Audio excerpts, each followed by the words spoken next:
Not everything needs to be teamwork. Some work needs a team. Some work just needs one person and a pencil sharpener. So much of teamwork is figuring out what you need, what you bring, and what you can offer. But teamwork is also about reading minds. To be successful on a team, you have to be a great mind reader, a clairvoyant. This is especially true in education because we never tell you the goals, the outcomes, or the way we like to have things delivered. Sometimes you're filling the spot of someone who was beloved and you are expected to be them, complete with bringing banana bread on Tuesdays. Other times you're filling a role of someone they were glad to part ways with, so you will do best by just breathing quietly in the corner. You can't know because we don't tell you. You have to figure it out. You may wonder why we don't tell you. It isn't because we want you to fail. No, it is because we don't have the words for it. We haven't spent enough time thinking about it. In fact, we don't think about it until you piss us off. That's teamwork. Show up the best you can. Do what you think is right. And then we will tell you if you have failed or succeeded. Mostly, though, we will tell you where you failed. Succeed, and we might undercut you because you are moving in on our territory. So show up, do your best, but not your best, and wait and see. Good luck. In all seriousness, it feels like this at times, but it doesn't have to. One reason we get ourselves into messy team dynamics is because we think everything needs to be done as a team. I study teamwork, and let me tell you this, that is a lie. Work done by teams should really fall into 3 categories. Massive scale, work that is simply too much for one person to do in the time given. Diverse brain power, work that genuinely benefits from multiple distinct perspectives. Refinement, work where someone has already crafted a draft, a plan, an idea, or a structure, and the team helps to make it better. If we assign teams work that can be done by one person just to make it a team activity, we create instant discord. It isn't necessary. Find work that fits into one of these categories or stop. Here's an example. My students think building a slide deck is the ultimate team project. It isn't. A slide deck can be built by one person. Thinking about, talking about, and engaging with what goes on the slides can be teamwork. But the execution is individual. Sometimes in schools, we assign teams the job of turning in notes from a meeting. We think that is a team job. It isn't.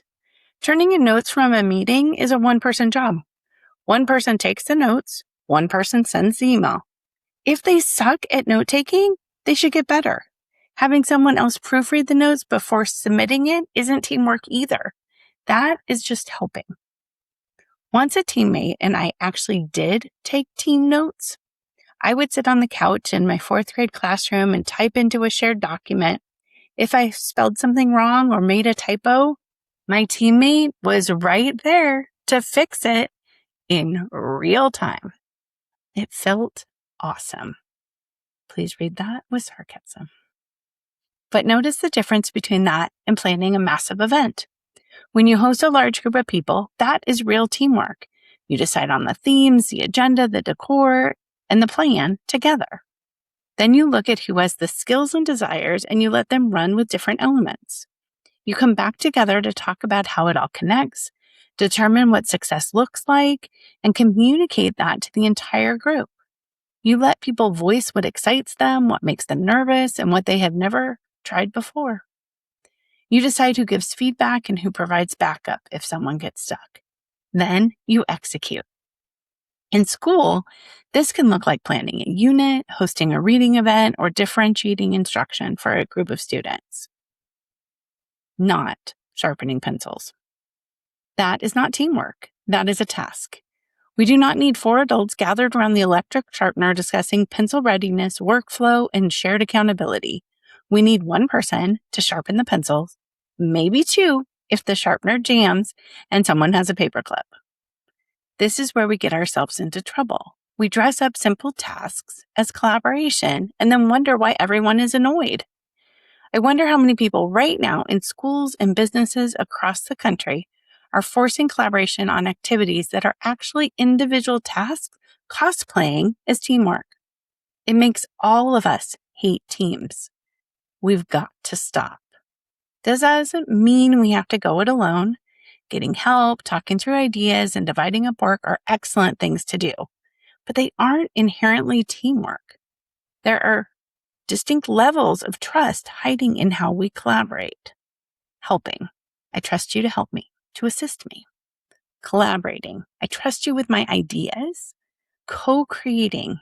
I trust you to change what we're making, even the parts I started. Which makes a shared Google Doc such a perfect little laboratory for this. There's a massive, meaningful difference between a colleague suggesting a comment on your work and somebody putting their cursor in the middle of your sentence and rewriting the damn thing. Co-creation requires explicit permission precisely because ownership gets blurry. It's no longer mine or yours. We've agreed that it's ours. When something genuinely requires a team, that's when clarity about success, roles, and expectations becomes essential. Build that clarity first.